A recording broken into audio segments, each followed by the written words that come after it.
Mel goers all over the world. Ito po, nawi-witness natin ang epic sunset dito sa May Valley. Pero syempre, mamaya ipapakita namin yan sa inyo ng buong buo. And stay tuned lang kayo, mag-relax lang kayo. Samahan nyo kami kasi pupuntahan natin ang Tanalot Temple, ang famous Canggu Beach, and of course, ang Seminyak. So, busog na naman kayo sa episode natin for today. Kaya kung hindi pa kayo nakasubscribe, mag-subscribe na po muna kayo at i-like at i-follow nyo na po kami sa aming Instagram at Facebook. Huwag na kayong magpaiwan. Tara na! Go with me, Mel. I just want us to go. Drop everything and just go. Good morning everyone, and another adventure is about to start. So alam niyo naman syempre, ang real adventure, yun ay kapag nagdi-DIY kami na naka-motorbike. So syempre kapag ganun, marami talaga tayong mapupuntahan.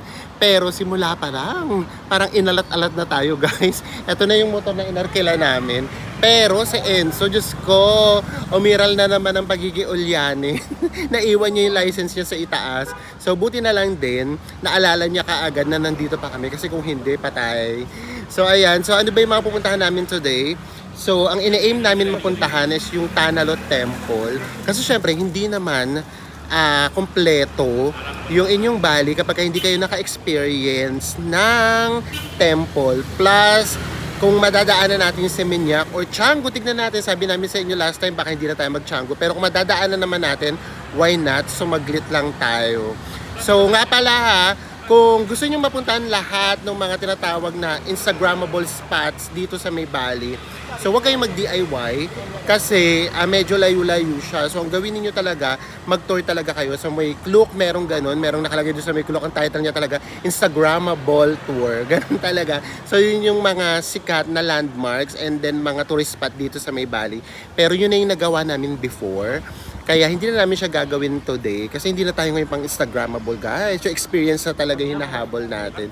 So hintayin lang natin sa Enzo para makapag-start na tayo. Ito na ang ulyaning sa Enzo. So ayan guys, siniset up na natin lahat. O diba? Pang-grab na kami para na kami mag-grab. So siniset up na natin yung cellphone kasi gagamitin natin para sa my Google Map. So again, sa Google Map na naman tayo asa. Yung kaya exciting part, di ba? So yes, minsan naliligaw kami, pero nai-enjoy pa rin naman namin. Lalo na kung wala naman kayo nahabol sa oras, okay lang naman paminsan-minsan maligaw. And based naman sa mga experience namin, merong mga times na naliligaw kami, tapos sa magandang lugar kami napupunta. Yun nga yung tinatawag namin, beautiful detour. Naku, hindi pa man. Ano ba naman ito nangyayari? Ang agap. Nasugatan naman ako dito. So, ayan pala yung dapat kong tandaan. Kasi ito, nakakasugat to guys. Ilang beses na ako nasusugatan sa ganito. Ayan, kasi nandito siya. So, paghakbang mo ganun, tatama ka. So, ayan na guys. Again, eto na yon. The real adventure begins. Kayo na po bahala, Papa God. Ayan na. So, tara, let's samahan nyo kami. And let's go to Tanalot Temple.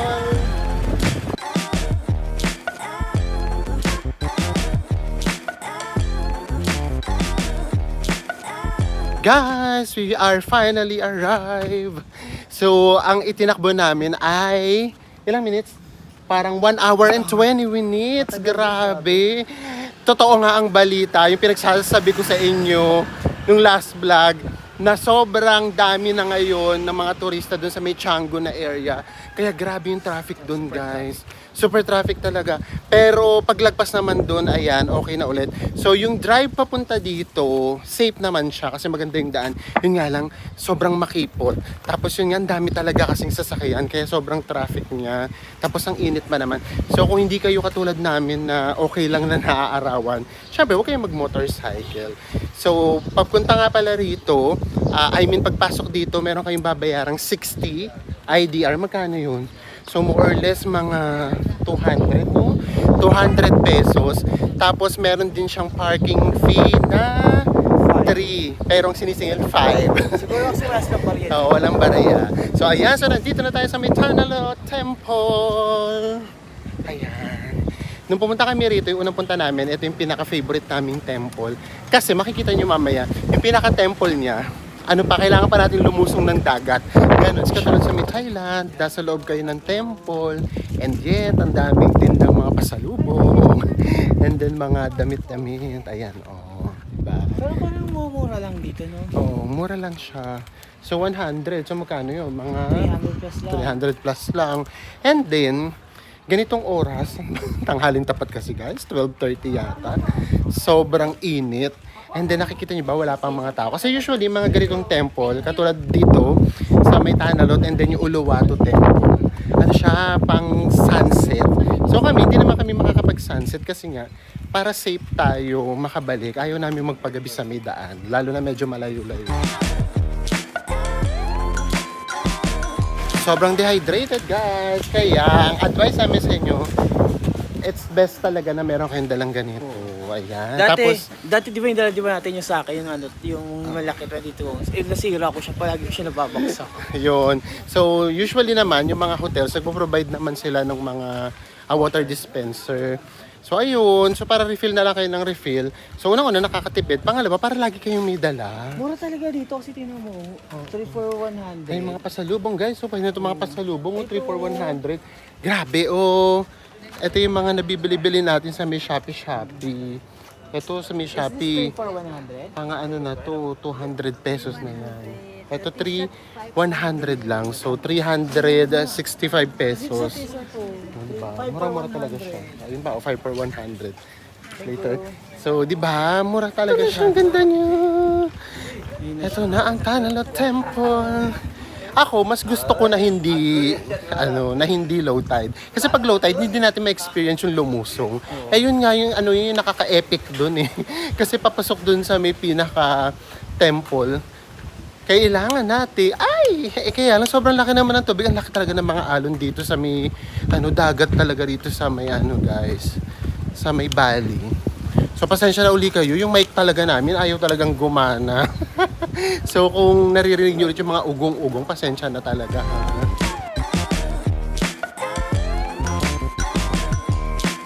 Ayun na guys! So excited! So tignan natin kung papupuntahin tayo dun sa may pinaka-temple. Kasi yung lalaki ng alon, kitang-kita na dito guys. So dagat kasi yan guys! Ang ganda, in all fairness. Yun kasi yung nakakaganda dun di ba? Yung temple nasa may dagat. Pero mukhang wala nga pumupunta. Yun yung malungkot. Parang merong bago. Kasi di ba dati, pagka mo dito, dagat na kagad. Parang ito ginawa nila ng bago dito. Sa yun na nga, hindi na nga tayo maglulusong. Grabe, nakita nyo ba kung gano'ng kalalaki yung alon? Ayan o. Ang hindi namin alam kung permanent na ba siyang sarado or baka malaki lang. Hindi, yun yung nakalagay yung high tide. Okay. Kasi guys, ganito yan. Nilulusong namin to. Itong iba ba yan? Nilulusong yan. And then, hanggang dito. Hanggang dito yan guys. Lulusungin nyo yan para makarating kayo doon. Doon sa may parang, doon kasi yung pinaka-temple. So doon yung parang merong konting seremonyas na papahiran ka ng something, tapos may bigas, ganun. So sayang, ganun kasi pa naman yung gusto namin. So ayun nakasarado siya. So dati kasi yan, nilakad namin yan dito, papunta doon. So yun yung nakaka-epic doon, di ba? Kasi para makarating ka doon sa may temple na yun, na parang island, kailangan mo talagang lumusong. So ngayon wali. Pero nakikita nyo ba kung gaano kalalaki yung alon? Understandable naman siguro. So nakikita nyo ba sa Enzo? Instant photographer na naman siya. So ayan, so tignan natin kung meron pa tayong ibang makikita dito. Kasi yun lang talaga yung pinaka-highlight niya nga sana yung pagpunta doon. Kasi yun nga, may ritmo yun eh. Ay, ritmo, ano ba yun? May ritual yun na maghugas ka muna ng kamay, tapos papahiran ka ng something sa may noo. So ayun, so at least na-experience na namin siya before. Tapos na tayo dun sa may view deck na yun. And then ito guys, meron pa daw ditong beautiful view para daw mapicturean. Yes. So syempre dahil uto-uto tayo, charot. Syempre dahil gusto natin magkaroon ng magandang spot. Hi! So pupunta tayo, di ba? Guys, paakyat pababa nga pala rito. So may pagkaano to, trekking guys ha. Ayan may mga pasalubong din dito Gaganda ng mga bags. And then ang hiling nila dun sa mga, ano ba tawag dyan? Handcraft ba tawag dyan? Ano tawag sa mga ganun? Handcraft ba tawag doon? Ha? Hunter. Oo nga, ganun. Then We don't painting. take pictures daw. Hindi naman pictures to eh. Video. This video. Diba? Ang dami palusot. Ano to? Eto, restaurant siya pero ang ganda ng view niya, guys. Diyos ko, kahingal. Ayan, ang mga restaurants. Tapos, ang ganda ng view niyo. So, hindi ko alam kung saan yung sinasabing best spot for pictures. Ano, pakan ako, ano lang yun. Char lang nila. Para pumunta yung mga tao dito sa restaurant. So guys, gaya ng inaasahan, dahil nagpauto tayo na dito yung may magandang view. Ayan, ang labas natin. Nandito tayo sa restaurant. And which is true naman, para makita mo yung ganitong kagandang view, kailangan mo munang kumain. Since mag-aalauna na rin naman, so okay lang din naman na kumain kami. Mi goreng na naman tayo, guys. Just ko, pangatlong beses na namin kumakain ng mi goreng. And then ice cream. So ipapakita namin sa inyo. And then, ayun, di ba? Ang sarap yung kumain dito sa ganitong view. Kahit nga ice cream lang, okay na eh. Ganda ng view, guys. Ito yung Tanalo Temple.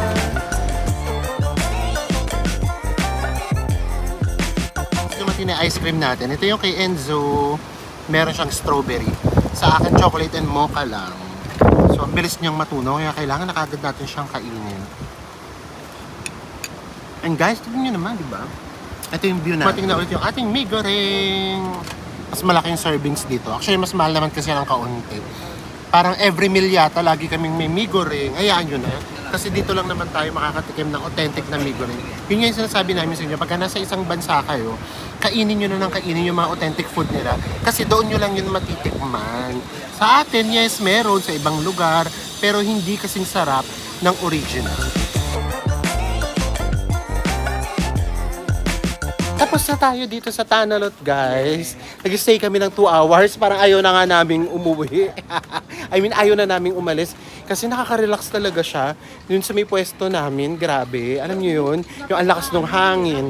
Tapos yung tunog ng alon. Kasi di ba ang lalaki rin ng alon. So super nakaka-relax siya. Tapos nakaharap lang kami dun sa may, sa may dagat at saka sa may Tanalot Temple. So ayan, stop air loud pa sa... ayan nga, oh. Sarado nga siya kapag high tide.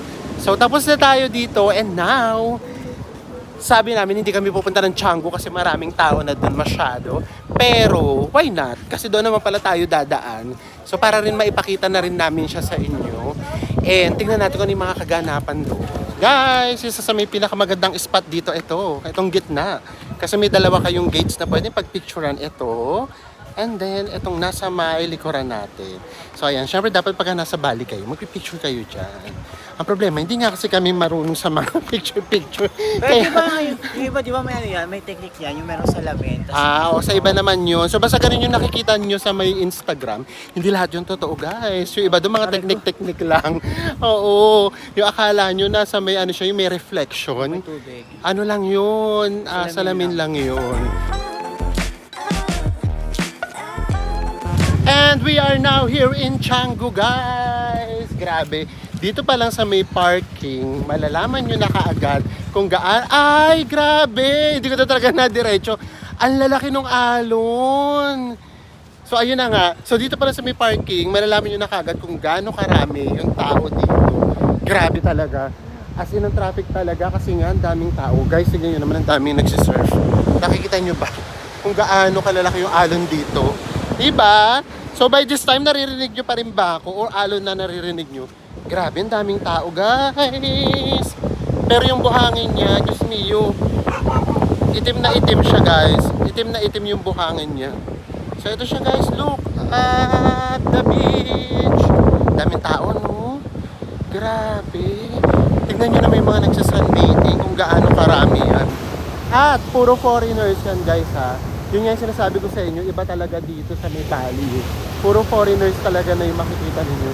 Guys, look! Guys, nakahanap na tayo ng spot natin. But unfortunately, may bayad siya. 100 for 2 na, ang tawag dito na beach bed. So, parang 365 siya for 2 na. So, mahal siya, no? Wala naman kaming choice, guys. Kasi sobrang init. Kapag wala ka ritong payong, talagang tusta ka. Grabe. Hindi umubra yung yung bibili lang ng coconut. For free. Oo, kasi sa may Kuta Beach ganun eh. Bibili ka lang ng ng coconut tapos free na kaagad. So dito hindi umubra guys, hindi umubra yung ganon. Grabe, ang lalaki talaga nung alon. Guys, nakikita nyo ba? Ayan o, ang daming nagsisurf. Ang laki nung alon. As in, sobrang nakakatakot siyang maligo. Lalo na kapag kakatulad namin kayo na hindi naman kayo marunong lumangoy. So dito na lang tayo magpapalipas ng araw. So siguro, sulitin din natin to guys. Diyos ko, 385 to. And then, tignan natin kung makakapunta pa tayo ng Seminyak.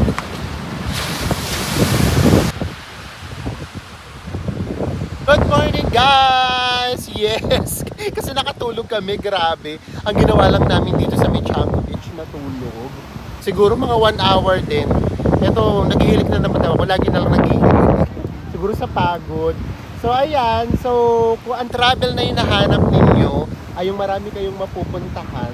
So mag-ano nga kayo, mag-day tour kayo. Huwag yung katulad ng ginagawa namin. Kasi kami talaga yung travel namin ngayon, nag-iba na talaga. Gusto talaga namin yung na-enjoy namin. Imagine, nagpunta kami rito para lang matulog. Why not, diba? Ang sarap kaya. Tignan nyo naman, oh, ang dami pa rin nagsisurf, guys. Actually, sana ganito rin yung mangyari sa Siargao. Kapag ka nga pala kinukompare yung ibang bansa sa may Pilipinas, una, kaya ko yung ginagawa. Kasi, naiinggit ako kasi pakiramdam ko unfair. Kasi pakiramdam ko mas maganda yung bansa natin. Pero mas maraming turista sa ibang bansa. Pangalawa, syempre, para rin naman makarelate yung mga hindi pa rito nakakapunta. Kaya namin siya sinasabi ko ano yung kamukha niya, ano yung kabibe niya, ganyan. At pangatlo, baka naman, sakali, may mga nanonood dyan na nasa tourism industry, baka naman may matutunan sa atin. Kasi, oo, kasi para, alam nyo yun, baka makasabay tayo. Kasi ang dami talaga, although sa lahat naman ha, pero ang dami rin talagang mali sa ating tourism industry. Hindi tayo makago eh. Diba? Hindi tayo tuloy-tuloy makaangat. Kasi yun nga, hotels pa lang ang mahal na, yung mga ganun. So baka lang, diba? So yun yung kapag kino-compare namin siya, ganun siya. So ayan. So ayun lang ang ganap dito. Guys, when in Bali or kahit saan sa may Southeast Asia, magdala kayo ng sunscreen. Dalawa yung dala ko guys. Ayan oh. Kasi itong isa, water-based siya. Ayan. So ay! So water-based siya. Halatang hindi marunong. So water-based siya. Ayan. So ito kumbaga yung ginagawa kong talagang pang sunscreen. And then, kung nagtataka kayo kung bakit sa screen parang ang puti-puti ko, ang porselana ko. Kasi naglalagay pa ako ng isa pang sunscreen na para namang may foundation na siya. Kaya minsan, hindi ko alam kung matutuwa ako or ma-offend ako kasi kapag kami nakakakita sa akin ng personal, may very vocal. Iba daw yung itsura ko sa may sa vlog. Hindi ko alam kung matutuwa ba ako whatsoever. So ayan oh, ito yung kulay niya guys. So ayan. Ayan. So ano siya, para siyang nagiging foundation. Kaya pumuputi ako. Ganun siya, yun yung technique. Ayan na, alam niyo na yung secret ko. Para kapag nakita nyo, kung hindi na kayo magtaka na bakit ganun, ang puti nito sa may sa may vlog, tapos sa may personal naman, ang G-team. Yan yung mga technique. Kayo din magdala kayo kasi grabe. Dati, hindi ko naman masyadong inaalagaan yung mukha ko sa may sunscreen. Pero importante pala guys. Gaya nga diba sa mga sinasabi, kalimutan nyo na daw lahat kahit moisturizer. Wag lang daw ang sunscreen. So ayan, ready na ulit tayo kasi mag-motorbike tayo. And let's go to our next destination. Finally, it's 5:36. Nandito na tayo sa may Seminyak. So, grabe yung daan papunta dito. Sobrang liit, tapos grabe yung traffic. As in, kasi nga maliit yung daan, tapos ang daming mga motor. Lalo na yung papasok ng Canggu. Kasi nga pa sunset na, so lahat siguro inahabol yung sunset. And then dito sa may Seminyak, kumbaga sa atin sa may Boracay ulit, ito yung Station 1. Kasi dito yung mga magaganda at mga expensive na hotels. Dito siya sa may Seminyak. So ito siya guys, ang dami ding tao guys. Diyos ko. Parang mas maganda ata dito ng kaunti. Parang iba yata yung niya, beach niya. Ayun guys, so meron pa ritong paduyan. Ayan. Sabi guys, ang daming tao. Pero very Bali pa din yung alon. ang taas-taas pa rin nung ano. I mean, ang laki-laki pa rin nung ano. Guys, lakad-lakad lang tayo dito sa may Seminyak Beach. Ang kaibahan dito, guys, ano siya, hindi siya masyadong crowded din naman siya. Pero I mean, wala masyadong nagtitinda. Hi! Hello. So wala masyadong nagtitinda, wala masyadong mga vendors. Ayun, nakikita nyo, malinis, di ba? Kasi nga guys, dito nga yung mga mahal na hotels and then mahal na mga restaurant. So ayan, wala kayong makikita. Unlike doon sa may Kuta Beach at saka yung pinuntahan natin kanina, yung Canggu, di ba? Ang daming nagtitinda dito mga vendors. So dito, wale. So ayan ang ganap dito. So look, ang daming tao. Look at this view. Ang ganda guys. Pinagtitripan ko lang sa Enzo kasi sunod siya sa restaurant. Ang ganda ng sunset. Ayan, hinihilo ko rin kayo. So, hintayin natin yung sunset. Pakiramdam ko, mas fabulous ang sunset today. So, aabangan natin yan. Nakikita niyo pa ba ako? Ang ganda!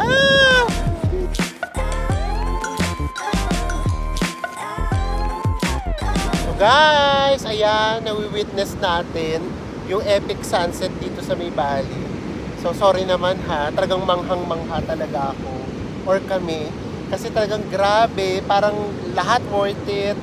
Ang haba ng biniyahe namin, I mean ang tagal kasi nga ang traffic. Pero ito yung bumubungad. Kaya kapag ka nagpunta kayo ng Bali, make sure na kapag ka nag-sunset, nasa may dagat talaga kayo or nasa beach talaga kayo. Kasi grabe talaga, hindi kayo bibiguin ng sunset dito sa may Bali. As in, ang ganda niya talaga. It's magical, ika. Yan, mag-recap lang tayo na yung mga pinaka na-enjoy namin dito sa may ginawa naming DIY tour. So, yung Tanalot, iba pa rin yung experience niya. Although, hindi kami ngayon nakalusong doon sa may dagat para makapunta doon sa may temple na parang island. Pero maganda pa rin. Ang ganda pa rin ng view. Yun namang Canggu, in fairness, nakatulog kami. So, ibig sabihin, masarap din tumambay. Doon talaga grabe yung dagsa ng mga turista, lalo na yung mga nagsisurf. And then, dito naman sa may Seminyak, kung galing kayo ng Kuta Beach or ng Lijan, dito, mas magugustuhan nyo siya. Kasi mas peaceful, mas kaunti yung tao, walang mga nagtitinda halos. So, yeah, so worth it siya. And then, may mga entrance fee lang ng kaunti. Pero abot kaya na yan guys kasi yun wala tayong magagawa. Meron talaga mga tourist spot na meron mga entrance fee. Lalo na rito sa Bali, karamihan ng mapupuntahan natin meron talagang entrance fee. So ayan, so bukas another adventure na naman. Yung kabilang side na yung pupuntahan namin kasi doon sa may kabilang side, mas ano na doon, mas konti na yung tao and then mas hindi na siya masyadong maraming turista. Hindi na rin masyadong traffic, pero yun nga lang, medyo mas delikado lang ng kaunti kapag nag-drive kasi paakyat talaga siya. So doon naman tayo sa may side na yun ng Bali. Kaya tuloy-tuloy lang ang panonood guys kasi sisiguraduhin namin na hindi namin kayo titipirin sa mga vlogs namin. Talagang siksik na siksik para complete experience yung mararanasan ninyo. Hanggang sa muli, magkita-kita ulit tayo sa mga susunod pa nating Bali Travel Vlogs. Bye everyone!